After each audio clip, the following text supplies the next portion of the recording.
प्रिय भक्तगण, आज हम आपको एक कथा का श्रवण करा रही हूँ जो सुनने मात्र से आपके जीवन में सुख, संपत्ति और धन की वर्षा होगी। तो चलिए कथा को प्रारंभ करते हैं। भगवान शिव माता पार्वती से कहते हैं, माता पिता के अच्छे बुरे कर्मों का प्रभाव संतान पर भी पड़ता है। फिर माता पार्वती कहती है, हे देवों के देव महादेव, कृपया मुझे विस्तार से बताएं कि माँ बाप के अच्छे और बुरे कर्मों का फल उनकी संतानों को क्यों भोगना पड़ता है। यह बात कहाँ तक सही है कि मनुष्य को अपने कर्मों का फल तो भोगना ही पड़ता है, लेकिन उन्हें अपने माँ बाप के कर्मों का फल भी भुगतना पड़ता है। अगर आप यह कहानी सुन रहे हैं तो पूरा सुनिए। इस कथा को आधा अधूरा छोड़कर जाने की गलती मत करिएगा, क्योंकि इस पवित्र कथा को पूरा सुनने से मनचाहा फल की प्राप्ति होगी। इसलिए इस कथा को पूरा सुने। आप शिव भक्त हैं तो भोलेनाथ का अनादर ना करें। फिर भगवान शिव कहते हैं, हे देवी, आज मैं पृथ्वी लोक पर एक आश्रम में गुरु का रूप धारण करके जा रहा हूँ। कृपया आप इसे ध्यान से देखें और सुनें। एक गांव के पास भगवान शिव अपना रूप एक गुरु के रूप में अपने शिष्यों के साथ एक आश्रम में रहते थे। एक दिन एक शिष्य ने अपने गुरु से पूछा, गुरुजी, क्या माँ बाप के अच्छे और बुरे कर्मों का फल उनकी संतानों को भोगना पड़ता है? इस पर गुरु ने उत्तर दिया, हाँ, अवश्य ही उन्हें भोगना पड़ता है। फिर भगवान शिव जो गुरु थे वह कहते हैं, आज हम तुम सभी को एक प्राचीन समय की महत्वपूर्ण कथा सुनाते हैं, जिसे सुनने के बाद तुम सभी को पता चल जाएगा कि कैसे माँ बाप के पुण्य और पाप कर्मों का फल उनकी औलाद को मिलता है या भोगना पड़ता है। इसके बाद गुरु ने कथा आरंभ की और कहा, प्राचीन काल की बात है। एक गांव में एक गरीब मजदूर रहता था। वह दिन भर मेहनत मजदूरी करके अपने घर का खर्च चलाता था। उसे मजदूरी में पूरे दिन काम करने के बाद 500 रुपये मिलते थे, जिसमें से वह 250 रुपये प्रतिदिन दान करता और बाकी 250 रुपये से अपने परिवार का पालन पोषण करता था। इस प्रकार समय बीतता गया और उसके 2 पुत्र हुए। अब उस मजदूर के परिवार में कुल 4 सदस्य हो गए, पति, पत्नी और उनके 2 जुड़वा बेटे। धीरे धीरे बच्चों के पालन पोषण में मजदूर को समस्याएं आने लगीं, क्योंकि समय के साथ महंगाई बढ़ती जा रही थी।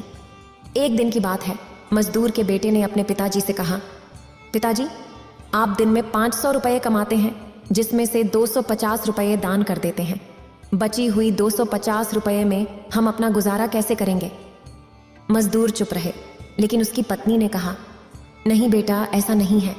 तुम्हारे पिताजी जो 250 रुपये दान करते हैं वह तुम्हारे ही लिए करते हैं, दूसरों के लिए नहीं। लेकिन दोनों बच्चे इस बात को नहीं समझते थे, क्योंकि वे 12 वर्ष के थे। समय बीतता गया और मजदूर के दोनों बेटे धीरे धीरे बड़े होने लगे। एक दिन मजदूर काम से लौटते समय एक कार से टकराकर मर गए। जब मजदूर की पत्नी और उनके दोनों लड़कों को पिता की मृत्यु की खबर मिली तो उन्हें बहुत दुख हुआ। एक दिन मजदूर के दोनों लड़कों ने अपनी माँ से पूछा, माँ, हमारे पिताजी कहाँ चले गए हैं? मजदूर की पत्नी ने कहा, बेटा, तुम्हारे पिताजी हमें छोड़कर परमात्मा जी के पास चले गए हैं। जब तुम्हारे पिताजी थे तो वे रोजाना 500 रुपये कमाते थे और उसमें से 250 रुपये बचाते थे, जिससे हमारा पालन पोषण होता था और बाकी का वह दान कर देते थे। अब हमारा पालन पोषण कैसे होगा? हमारा पेट कैसे भरेगा? माँ ने अपने दोनों बच्चों से कहा, पुत्रों, जिस घर में गरीबी होती है उसका कोई सहायक नहीं होता। सब उससे दूर भागते हैं, सिवाय महादेव के, क्योंकि वही गरीबों के सहायक होते हैं। बेटों ने अपनी माँ से कहा, माँ, ऐसा मत सोचिए। हम दोनों भाई महादेव जी के पास जाएंगे और अपने पिता को वापस लेकर आएंगे। हमने सुना है कि महादेव बड़े दयालु हैं। हमारे दुखों को देखकर अवश्य ही उन्हें हम पर दया आएगी और वह हमारे पिताजी को हमारे साथ अवश्य भेज देंगे। बच्चों की बात पर उनकी माँ ने ध्यान नहीं दिया। एक दिन मजदूर की पत्नी अपने दोनों बेटों को घर पर छोड़कर गांव में किसी काम से चली गई। घर पर अकेले दोनों लड़के आपस में सोचने लगे, क्यों ना हम कैलाश पर जाकर महादेव से अपने पिताजी को वापस लाएं? यह सोचकर दोनों भाई घर से निकल पड़े। चलते चलते काफी समय बीत गया और वे थकान महसूस करने लगे। तब उन्होंने एक विशाल बरगद के पेड़ को देखा और उसकी छाया में विश्राम करने के लिए रुक गए। बैठते ही बरगद के पेड़ ने मानवीय आवाज में उनसे पूछा, बच्चों, तुम कौन हो और कहाँ जा रहे हो? मेरी छाया में अब तक तुम्हारे जैसे कोमल बच्चे नहीं बैठे हैं। दोनों बच्चों ने उत्तर दिया, हम मजदूर के बेटे हैं और अपने पिताजी को लाने के लिए कैलाश पर्वत पर महादेव के पास जा रहे हैं।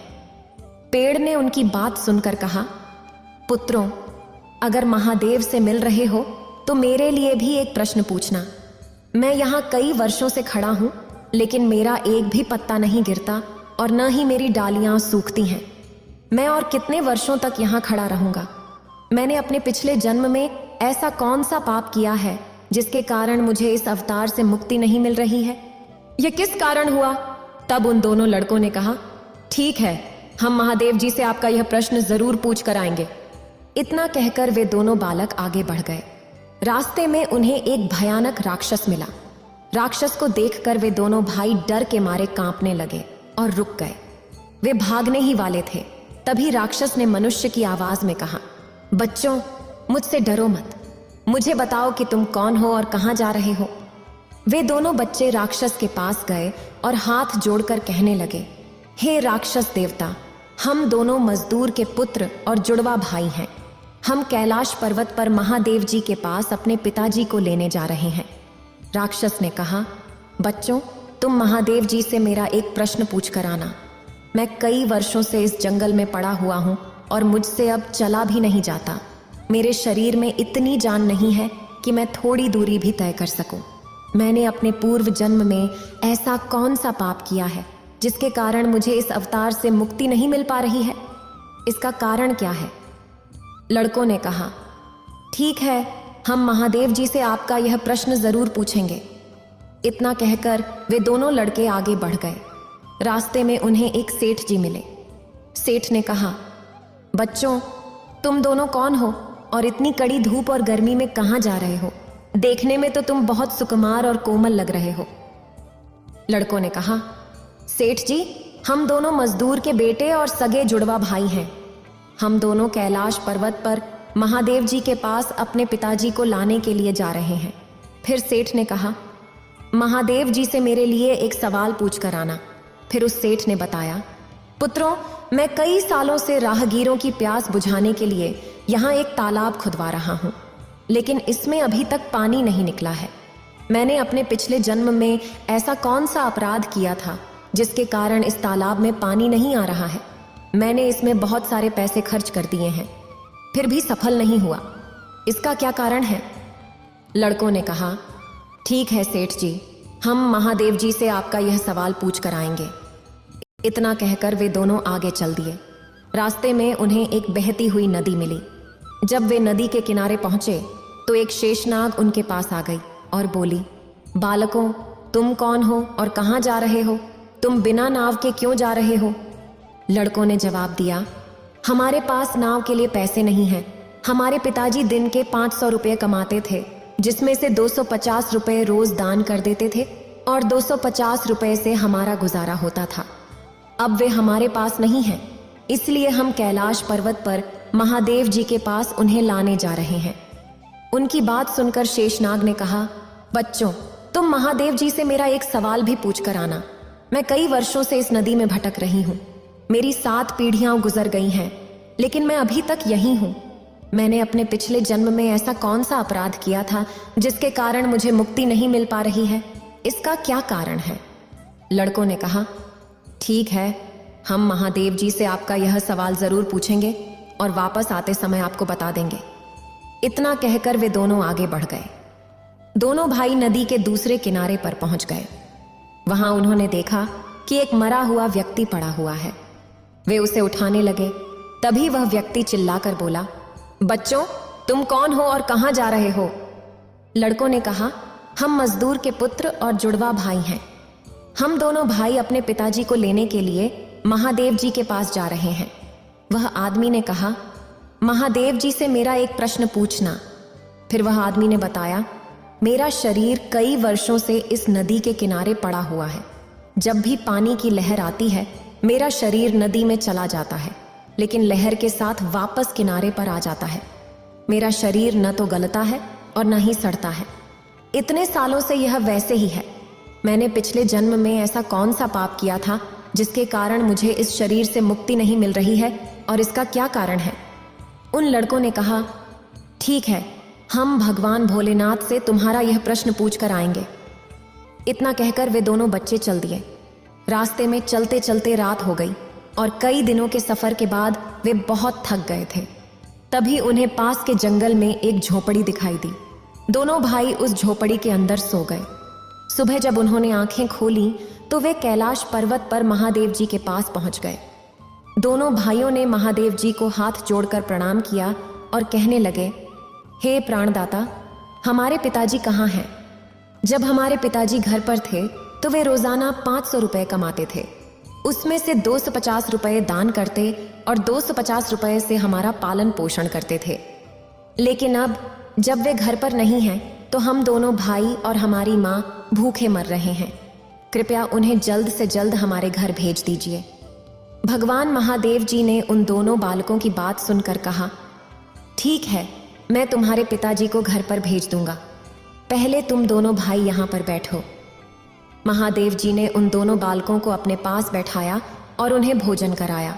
भोजन कराने के बाद पूछा कि उन्हें और क्या चाहिए। उन दोनों लड़कों ने रास्ते में जो भी प्रश्न मिले थे वे महादेव से पूछे। महादेव जी ने उन सभी प्रश्नों का उत्तर दिया और कहा, हे पुत्रों, जाते समय उन सबको उनके उत्तर बताते जाना। अब तुम दोनों अपने घर जाओ, तुम्हारी माँ तुम्हारा इंतजार कर रही है। तुम्हारे पिताजी घर पहुंच जाएंगे। दोनों भाई महादेव जी को प्रणाम कर वापस अपने घर के लिए चलने लगे। रास्ते में सबसे पहले उन्हें वही मरा हुआ आदमी मिला जो नदी के किनारे पड़ा था। उन दोनों लड़कों को देखकर वह मरा हुआ आदमी खुश हुआ और कहने लगा, बच्चों, तुमने महादेव जी से मेरा प्रश्न पूछा था? उन्होंने कहा, हाँ, हमने महादेव जी से आपका प्रश्न पूछा था। महादेव जी ने कहा कि तुम पिछले जन्म में बहुत बड़े विद्वान थे, परंतु तुमने अपना ज्ञान किसी के साथ साझा नहीं किया। अब मरने के बाद भी वह ज्ञान तुम्हारे अंदर खौल रहा है।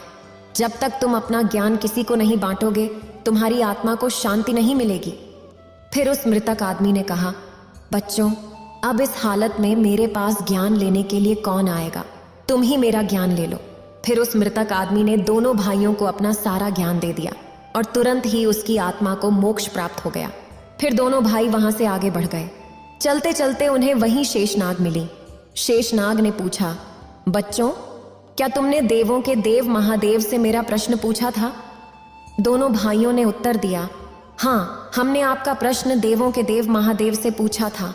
उन्होंने कहा कि तुम्हारे अंदर अमृत है और जब तक तुम इस अमृत को किसी को नहीं दोगी, तुम व्याकुल ही रहोगी। शेषनाग ने कहा, बच्चों, अब कौन मिलेगा मुझे? तुम ही मेरा अमृत ले लो। फिर शेषनाग ने अपना अमृत उन दोनों बच्चों को दे दिया और अमृत देते ही उसकी आत्मा को मोक्ष की प्राप्ति हो गई। फिर दोनों भाई वहां से आगे बढ़े। चलते चलते उन्हें वही सेठ मिला जो राहगीरों के लिए तालाब खुदवा रहा था। सेठ ने दोनों लड़कों को देखा और बड़े प्रेम से हाथ जोड़कर पूछा, बेटे, क्या तुमने मेरा प्रश्न देवों के देव महादेव से पूछा था? दोनों ने उत्तर दिया, हाँ, पूछा था। देवों के देव महादेव ने कहा कि आपके घर में 2 जवान कुंवारी कन्याएं हैं। जब तक आप उनका विवाह नहीं करेंगे और कन्यादान नहीं करेंगे, तब तक इस तालाब से पानी नहीं निकलेगा। पहले अपना कर्तव्य पूरा करिए। सेठ ने पूछा, मैं अपनी कन्याओं के लिए वर कहाँ ढूंढूंगा? तुम दोनों बहुत ही सीधे स्वभाव के और सुंदर दिख रहे हो और अब विवाह योग्य भी हो गए हो। बेटा, तुम दोनों ही मेरी लड़कियों से विवाह कर लो। फिर सेठ ने अपनी दोनों लड़कियों का विवाह उन दोनों लड़कों से करवा दिया और अपनी बेटियों को बहुत सारा धन देकर विदा किया। आगे चलते चलते उन्हें वही राक्षस मिला। राक्षस ने पूछा, बच्चों, क्या तुमने देवों के देव महादेव जी से मेरा प्रश्न पूछा था? उन्होंने उत्तर दिया, हाँ, पूछा था। भगवान महादेव ने कहा कि तुम्हारे पास जो एक कीमती हीरा है, तुमने उसे न तो धरती पर रखा है और न ही कभी किसी को दान दिया है। जब तक तुम इस हीरे का दान नहीं करोगे, तुम्हारा शरीर ऐसे ही बना रहेगा। फिर उस राक्षस ने कहा कि बच्चों, इस हीरे को किसे दूं? तुम ही इसे ले लो। फिर राक्षस ने अपना हीरा उन बच्चों को दे दिया। जैसे ही उसने हीरा दिया, उसकी आत्मा को मोक्ष की प्राप्ति हो गई। इस प्रकार वे दोनों भाई अपनी पत्नियों को लेकर आगे बढ़ने लगे। रास्ते में उन्हें वही विशाल बरगद का पेड़ मिला जिसके नीचे वे छाया में विश्राम कर रहे थे। पेड़ ने पूछा, बच्चों, क्या तुमने देवों के देव महादेव जी से मेरा प्रश्न पूछा था? उन्होंने उत्तर दिया, हाँ, पूछा था। देवों के देव महादेव जी ने कहा कि पूर्व जन्म में तुम्हारा काम गुरुकुल में बच्चों को शिक्षा देना था। तुम्हारा पद एक गुरु का था, लेकिन तुम इसके बदले छोटे छोटे बच्चों से अपना काम करवाते थे। तुम उनसे हाथ पैर दबवाते और उन्हें अच्छी तरह से शिक्षा नहीं देते थे। तुम बहुत बड़े विद्वान थे, लेकिन तुमने बच्चों को शिक्षा नहीं दी। उन बच्चों के श्राप के कारण तुम हिलडुल नहीं सकते। तुम्हारे अंदर जो ज्ञान भरा हुआ है उसे किसी को दे देना, इसके बाद तुम्हें मोक्ष की प्राप्ति होगी। उन दोनों लड़कों की बात सुनकर पेड़ ने कहा, अब मैं ये ज्ञान किसे दूं? तुम ही इसे ले लो। फिर बरगद के पेड़ ने अपना सारा ज्ञान दोनों भाइयों को दे दिया। जैसे ही उसने ज्ञान दिया, उसकी आत्मा को शांति मिल गई और वह पेड़ के अवतार से मुक्त हो गया। फिर दोनों भाई अपनी पत्नियों के साथ चलते चलते अपने घर पहुंच गए। जब वे घर पहुंचे तो मजदूर की पत्नी उन्हें देखकर बहुत खुश हुई और कहने लगी, तुम दोनों कहाँ चले गए थे और ये दोनों लड़कियां कौन हैं? फिर दोनों भाइयों ने जो भी उनके साथ घटनाएं घटी थीं वह सब अपनी माँ को बता दिया। अब उन दोनों बच्चों को ज्ञान हो चुका था कि उनके पिताजी वापस नहीं आ सकते। अब उनकी मुक्ति हो चुकी है। उनके पिताजी द्वारा किए गए दान धर्म का फल देवों के देव महादेव जी ने उन दोनों भाइयों को दिया। फिर भगवान शिव गुरु के रूप में अपने शिष्य को इस प्रकार समझाया कि माता पिता के अच्छे और बुरे कर्मों का प्रभाव उनकी संतानों पर कैसे पड़ता है और व्यक्ति को उसके पूर्व जन्म के कर्मों का फल कैसे मिलता है। साथ ही उनके पिता द्वारा किए गए पाप और पुण्य कर्मों का परिणाम भी उनके बच्चों को कैसे भुगतना पड़ता है। फिर भगवान शिव अपना रूप बदलकर कैलाश पर्वत पर चले जाते हैं और माता पार्वती से कहते हैं, जब इंसान को वक्त और अपने एक साथ चोट पहुंचाते हैं तो इंसान बाहर के साथ साथ अंदर से भी टूट जाता है। हे देवी, अभी मैं जो कहानी आपको सुनाने जा रहा हूं उससे मानव को यह सीखने को मिलेगा कि किस तरह मानव धोखा खाने से बच सकते हैं। कौन सी बातें और चीजें मानव को ध्यान में रखनी चाहिए ताकि भविष्य में अपने ही लोगों से धोखा खाने से बच सकें। बहुत समय पहले की बात है। एक गांव में एक युवक रहता था जो शिकारी था, लेकिन उसने कभी किसी जानवर को नहीं मारा था। उसके पास केवल एक जाल और एक बांसुरी थी जिसे वह बहुत सुरीली धुन बजाता था। वह रोज जंगल में जाता, जाल बिछाता और दूर जाकर बांसुरी बजाता। बांसुरी की मधुर धुन सुनकर परिंदे उसके जाल के पास आते और वह रस्सी खींचकर उन्हें जाल में फंसा लेता। फिर वह उन्हें घर ले जाता, दाना खिलाता और उनका ख्याल रखता। जब उसे पैसों की जरूरत होती तो वह उनमें से कुछ परिंदे बेच देता। उस शिकारी का एक बेटा था जिसका नाम वीर था। वीर छोटा ही था जब उसके पिताजी बीमार हो गए और उनका देहांत हो गया। अब वीर और उसकी माँ अकेले रह गए। उनके पास जो पैसे थे वो जल्द ही खत्म हो गए और खाने के लिए कुछ भी नहीं बचा। जिंदगी बहुत मुश्किल हो गई। वीर अभी छोटा ही था, लेकिन वह बहुत हिम्मत और साहस वाला था। कामकाज में अपनी माँ की मदद करता और जब भी समय मिलता जंगल चला जाता जहाँ उसके पिताजी परिंदे पकड़ा करते थे। आखिरकार एक दिन उसने अपनी माँ से कहा, माँ, अब मैं बच्चा नहीं रहा। अब मैं 18 साल का हो गया हूँ। पिताजी के जाने के बाद आपने बहुत मेहनत की है।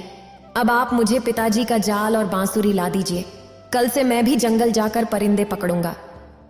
उसकी माँ जानती थी कि वह बहुत बहादुर लड़का है और उसने जंगल के हर कोने को देख रखा है, इसलिए उन्होंने उसे बांसुरी और जाल लाकर दे दिया। अगली सुबह वीर जल्दी उठ गया और जंगल की ओर निकल पड़ा। उसे किसी चीज का डर नहीं था और न ही यह चिंता कि रास्ता भूल जाएगा, क्योंकि वह जंगल के हर हिस्से को पहचानता था। वह घने जंगल में दूर तक गया और बांसुरी बजाने लगा, लेकिन पूरे दिन में एक भी परिंदा उसके पास नहीं आया। आखिरकार जब जंगल में शाम का अंधेरा फैलने लगा तो वह थका हारा खाली हाथ घर लौट आया। उसकी माँ जानती थी कि ऐसा ही होगा। परिंदे पकड़ना इतना आसान नहीं है कि कोई एक ही दिन में यह काम सीख ले। उन्होंने बेटे को तसल्ली दी और समझाया, बेटे, तुम्हारे पिताजी भी तुरंत परिंदे पकड़ने में माहिर नहीं हो गए थे। तुम्हें भी इस काम को सीखने में बहुत मेहनत करनी पड़ेगी। लेकिन वीर हिम्मत हारने वाला नहीं था। उसने लगातार मेहनत की और धीरे धीरे उसे बांसुरी पर खूबसूरत धुनें बजाना, अपने आप को परिंदों से छुपाना और बिना हिले डुले सब्र से देर तक बैठना आ गया। अब परिंदे उसके जाल में फंसने लगे थे। हर दिन की तरह वह जंगल जाता और जाल रखकर कुछ दूर चला जाता। कुछ समय बाद उसके जाल में एक बहुत ही अजीब और खूबसूरत पक्षी फंस गया, जिसके पंख 7 रंगों के थे। वह खुशी खुशी उस पक्षी को अपने घर ले आया और उसे एक पिंजरे में बंद कर दिया। अगली सुबह जब वह उठा तो हैरान रह गया कि उस पक्षी ने एक खूबसूरत अंडा दिया था। वह अंडा भी 7 रंगों का था। वीर ने सोचा कि इस अंडे को बाजार में बेच देना चाहिए ताकि कुछ पैसे मिल सकें। जब वह अंडा लेकर बाजार पहुंचा तो एक दुकानदार ने उसे देख लिया। यह दुकानदार बहुत चालाक और लालची था। उसका काम ही गरीब लोगों को धोखा देकर सस्ती चीजें महंगे दामों पर बेचना था। वीर के हाथ में रंगीन अंडा देखते ही उसने तुरंत आवाज दी, सुनो, क्या यह अंडा मुझे बेचना है? मैं इसे खरीदता हूँ। वीर पहले से ही जानता था कि वह दुकानदार बुरा आदमी है। उसकी चालाकी और लालच देखकर वीर ने कहा, हाँ, लेकिन इसकी कीमत 15 रुपए लगेगी। दुकानदार ने कहा, ठीक है। वीर को यह देखकर हैरानी हुई कि चालाक दुकानदार ने उस अंडे की कीमत कम करने की कोशिश नहीं की और उसे 15 रुपए देकर अंडा ले लिया। वीर ने बाजार में वह अंडा बेच दिया और अपने घर आकर वह 15 रुपए अपनी माँ को दे दिए। अगली सुबह उसने देखा कि पक्षी ने फिर एक वैसा ही रंगीन अंडा दिया है। यह अंडा भी उसने बाजार जाकर उसी चालाक दुकानदार को बेच दिया। इस तरह वह पक्षी रोजाना एक खूबसूरत और रंगीन अंडा देता और वीर उसे बेचकर अपने घर की जरूरतें पूरी करता। एक दिन वीर को ख्याल आया कि चालाक दुकानदार ने मुझसे कम कीमत में अंडा खरीद तो लिया, पर वह इसे बहुत ज्यादा कीमत पर आगे बेचता होगा। यह सोचकर उसने एक दिन दुकानदार का पीछा किया। वह दुकानदार अंडा खरीदकर महल में पहुंचा और वीर समझ गया कि वह दुकानदार इस अंडे को राजा को महंगे दामों में बेचता है। वीर ने सोचा कि क्यों ना मैं खुद ही अंडा लेकर महाराज के पास जाऊं और ज्यादा पैसे पाऊं। उसने वैसा ही किया। वीर महल गया और राजा ने उसे एक अंडे की कीमत 500 रुपये दी। जब चालाक दुकानदार ने देखा कि वीर अब उसे अंडे नहीं बेचता बल्कि खुद महल में जाकर राजा को बेचता है, तो उसे बहुत गुस्सा आया। वीर को सबक सिखाने के लिए दुकानदार एक दिन राजा के पास गया और कहा, महाराज की जय हो, आप वीर से इतने महंगे अंडे क्यों खरीदते हैं? ये अंडे तो आपको बिल्कुल मुफ्त में मिल सकते हैं। राजा ने पूछा, कैसे? दुकानदार ने जवाब दिया, महाराज, वीर के पास एक अद्भुत और सुंदर पक्षी है जो हर रोज ये अंडे देता है। आप उससे वह पक्षी ले लीजिए, फिर आपके पास अंडे और पक्षी दोनों मुफ्त में होंगे। राजा ने अपने सैनिकों को हुक्म दिया कि वे तुरंत वह पक्षी लेकर आएं। कुछ देर बाद सैनिक वीर के घर पहुंचे और वह पक्षी ले गए। वीर समझ गया कि यह चालाक दुकानदार की चाल है, लेकिन वह मजबूर था क्योंकि राजा का हुक्म न मानने पर उसे सख्त सजा मिल सकती थी। इसीलिए वीर ने अपना पक्षी राजा को दे दिया, लेकिन उसने हिम्मत नहीं हारी। उसने अपनी बांसुरी और जाल उठाया और अगले दिन जंगल में चला गया। उसने इतनी मधुर बांसुरी बजाई कि जंगल के हर कोने से पक्षी उसके पास आने लगे। कभी उसके जाल में कबूतर फंसता, कभी बुलबुल तो कभी तीतर।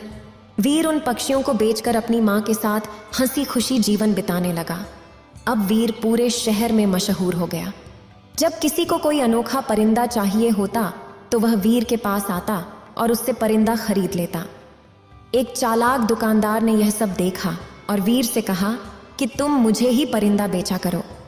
वीर समझ गया कि दुकानदार परिंदे सस्ते खरीदकर महंगे बेचेगा, इसलिए उसने मना कर दिया। चालाक दुकानदार गुस्से में राजा के पास गया और कहा, महाराज, आपने जो परिंदा वीर से लिया था वह अकेला होने के कारण उदास रहता है। आप वीर से कहिए कि ऐसा ही एक और परिंदा पकड़ लाए ताकि आपका परिंदा अपने साथी के साथ खुश रहे। राजा थोड़ा मंदबुद्धि का था, इसलिए उसने सोचा कि दुकानदार सही कह रहा है। उसने वीर को बुलाकर हुक्म दिया, हम चाहते हैं कि तुम हमारे परिंदे का साथी ऐसा ही एक और परिंदा पकड़ दिया चलाओ, वरना तुम्हारी खैर नहीं। वीर ने कुछ कहने की कोशिश की, लेकिन राजा ने उसे चुप करा दिया और 1 माह की मोहलत दी।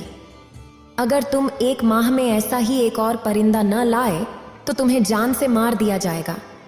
वीर परेशान तो हुआ, लेकिन उसने हिम्मत नहीं हारी। वह अपने घर गया और अपनी माँ को सारी बात बताई। माँ का आशीर्वाद लेकर वीर बांसुरी और जाल लेकर जंगल पहुंच गया। उसने दिन रात एक कर दिए। ऐसा अजीब और गरीब परिंदा ढूंढने के लिए उसे बहुत मेहनत करनी पड़ी। आखिरकार उसकी मेहनत रंग लाई और वैसा ही एक और परिंदा उसके जाल में फंस गया। वीर ने तुरंत परिंदा पकड़ लिया और राजा को दे दिया। राजा ने परिंदा तो ले लिया, लेकिन वीर को 1 पैसा भी न दिया। वीर समझ गया कि राजा भी दुकानदार की तरह है, फर्क सिर्फ इतना है कि दुकानदार चालाक है और राजा बेवकूफ। राजा परिंदा पाकर खुश हो गया, लेकिन चालाक दुकानदार को बहुत गुस्सा आया। वह जानता था कि वीर बहुत बहादुर और मेहनती लड़का है। वह एक दिन वीर उसे जरूर सबक सिखाएगा। उस दुकानदार का मानना था कि वीर दूसरा पक्षी नहीं ला पाएगा और राजा उसे मरवा देगा। लेकिन अब उसे वीर से डर लगने लगा कि कहीं वह उसे किसी मुसीबत में न डाल दे। इसलिए दुकानदार ने वीर को फंसाने के लिए एक और चाल सोची। वह राजा के पास पहुंचा और बोला, महाराज, आपको शायद यह नहीं पता कि जो पक्षी वीर आपको लाकर देता है उनकी जान एक विशेष फूल में है।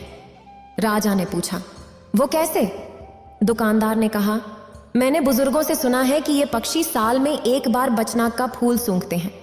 अगर उन्हें यह फूल सूंघने को न मिले तो वे मर जाते हैं और यह फूल नागदेव के बाग में उगते हैं।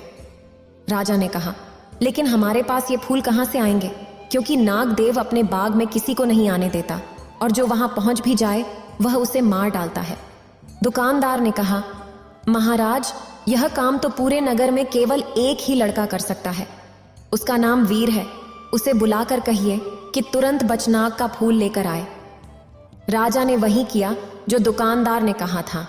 उसने वीर को बुलवा कर कहा, तुम नागदेव के बाग में जाओ और हमारे पक्षियों के लिए बचनाग का फूल लेकर आओ, वरना मेरे पक्षी मर जाएंगे। वीर ने कहा, महाराज, मैंने अपना पक्षी आपको दे दिया। आपने कहा उसका साथी लाओ। मैंने वह भी पकड़कर ला दिया, लेकिन आपका यह आदेश अजीब है।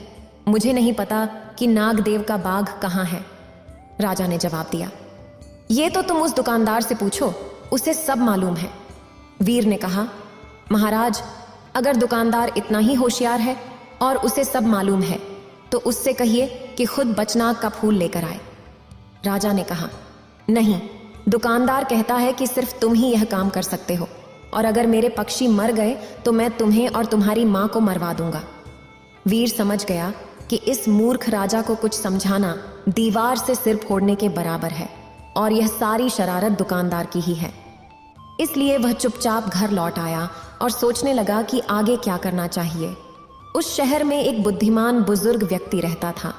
वीर उसके पास गया और सारी कहानी सुनाई।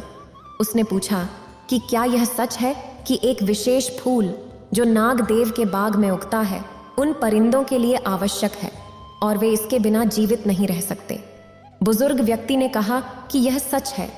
परिंदे साल में 1 बार इस फूल को सूंघते हैं, चाहे वे कितनी भी दूर पहाड़ों में क्यों ना हो। इसलिए नागदेव अपने बाग में यह फूल उगाता है, जिससे ये अद्भुत परिंदे हमेशा उसके बाग में रहते हैं। वीर ने पूछा कि अगर मैं वह फूल बाग से तोड़ लाऊं तो क्या परिंदे भी उसके पीछे आएंगे? बुजुर्ग व्यक्ति ने कहा कि हाँ, लेकिन उस फूल तक पहुंचना बहुत कठिन है, क्योंकि बाग का एक ही दरवाजा है जिसे केवल नागदेव ही खोल सकता है। वीर ने कहा कि वह दरवाजा खोल लेगा, बस उसे वहां का पता चाहिए। बुजुर्ग व्यक्ति ने उसे नागदेव के बाग का रास्ता बताया और यह भी कहा कि वहां बड़े बड़े पहलवान और बहादुर गए थे, लेकिन कोई भी जीवित वापस नहीं आया। नागदेव बहुत शक्तिशाली है, इसलिए तुम कोशिश करना कि किसी तरह छिपे रहो। अगर उसने तुम्हें देख लिया तो वह तुम्हें मार डालेगा। वीर ने सब कुछ ध्यान से सुना और अगले दिन सुबह ही चलने को तैयार हो गया। वह अब अपने गांव से काफी दूर निकल आया था और चलता ही जा रहा था। आखिरकार वह नागदेव के बाग तक पहुंच गया। वहां पहुंचकर उसने देखा कि बाग का एक ही विशाल दरवाजा था जो बड़ी बड़ी चट्टानों से बना था। कई पहलवान मिलकर भी उसे हिला नहीं सकते थे। वह दरवाजे के पास बैठ गया, लेकिन वह इतना थका हुआ था कि तुरंत सो गया। उसकी आंखें शोर से खुलीं। ऐसा लगा जैसे आंधी आ रही हो। शोर धीरे धीरे नजदीक आता जा रहा था और वीर समझ गया कि नागदेव बाग के भीतर जा रहा है। उसने तुरंत छुपने का निर्णय लिया। नागदेव ने उसे नहीं देखा और उसके पास से गुजर गया।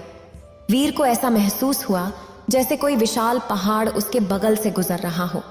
नागदेव ने बाग का दरवाजा खोला। वीर ने सांस रोके दबे पांव उसका पीछा किया और जैसे ही नागदेव बाग के अंदर गया, वीर भी उसके पीछे पीछे अंदर चला गया और एक झाड़ी के पीछे छुप गया।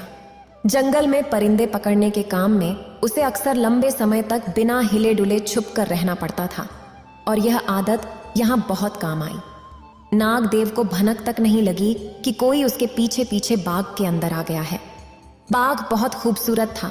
उसमें अलग अलग रंगों के अजीबोगरीब फूल थे जिन्हें देखकर वीर हैरान रह गया। वहां कुछ अनोखे परिंदे भी थे जो उसने पहले कभी नहीं देखे थे। वीर वहीं छुपा रहा और सुबह नागदेव फिर बाहर निकला। शायद वह शिकार की तलाश में जा रहा था। जब नागदेव बाहर चला गया तो वीर झाड़ी के पीछे से निकला और बाग में बचनाग नाम के फूल को तलाशने लगा, जैसे उस बुजुर्ग ने उसे निशानियां बताई थीं। उसे वहीं वैसे ही परिंदे नजर आए जैसे उसने राजा को दिए थे। लेकिन वीर को यह नहीं पता था कि बचनाग कौन सा फूल है। वहां बाग में हर तरह के फूल थे। घूमते घूमते उसे एक बहुत बड़ा घर नजर आया। नागदेव शायद उसी घर में रहता था और उसमें चला गया। उस घर में 15 कमरे थे और हर कमरा एक से बढ़कर एक खूबसूरत था, लेकिन पूरे मकान में कोई नहीं था। आखिरकार जब वह 15वें कमरे में पहुंचा तो उसे किसी के रोने की आवाज सुनाई दी, पर वहां कोई नहीं था। उसे लगा कि आवाज कालीन के नीचे से आ रही है। उसने कालीन उठाया तो फर्श में एक दरवाजा बना हुआ देखा। उसने दरवाजा खोला तो सीढ़ियां जमीन के अंदर जा रही थीं। वह सीढ़ियां उतरकर नीचे चला गया। नीचे घना अंधेरा था, इतना गहरा कि कुछ भी साफ दिखाई नहीं दे रहा था। रोने की आवाजें अब और तेज हो गई थीं। वीर ने ध्यान से देखा तो अंधेरे में एक लड़की दिखाई दी। वह टेबल के पीछे बैठकर रो रही थी। उसके लंबे बाल चेहरे पर बिखरे थे। वीर को देखते ही वह बोली, अरे लड़के, तुम यहाँ कैसे आ गए? तुम कौन हो? तुरंत यहाँ से चले जाओ। अगर वह राक्षस आ गया तो तुम्हारे टुकड़े टुकड़े कर देगा। वीर ने कहा, तुम चिंता मत करो, वह बाहर गया हुआ है। यह बताओ कि तुम कौन हो? लड़की ने कहा, मेरा नाम सुंदरी है। वह मनहूस नागदेव मुझे कई साल पहले उठा लाया था, तब से मैं यहाँ कैद में हूँ। वीर ने उसे नीचे उतारा। उसने फिर पूछा, तुम कौन हो और यहाँ क्यों आए हो? वीर ने पूरी बात बताई कि वह बचनाग के फूल की तलाश में आया है और अगर फूल नहीं मिला तो महाराज उसकी माँ को जान से मरवा सकता है।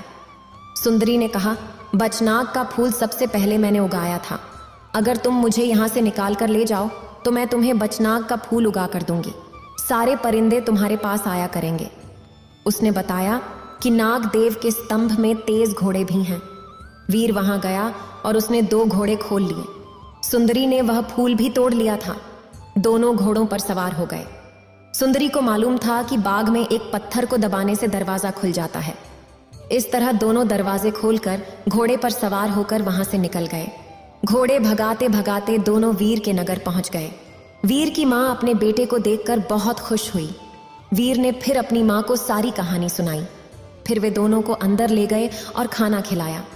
माँ ने पूछा, जो फूल तुम लेने गए थे वह मिला या नहीं? वीर ने कहा, माँ, जब मैं गया था तो मैंने तुम्हें कुछ नहीं बताया था। फिर तुम्हें कैसे पता चला कि मैं फूल लेने गया था?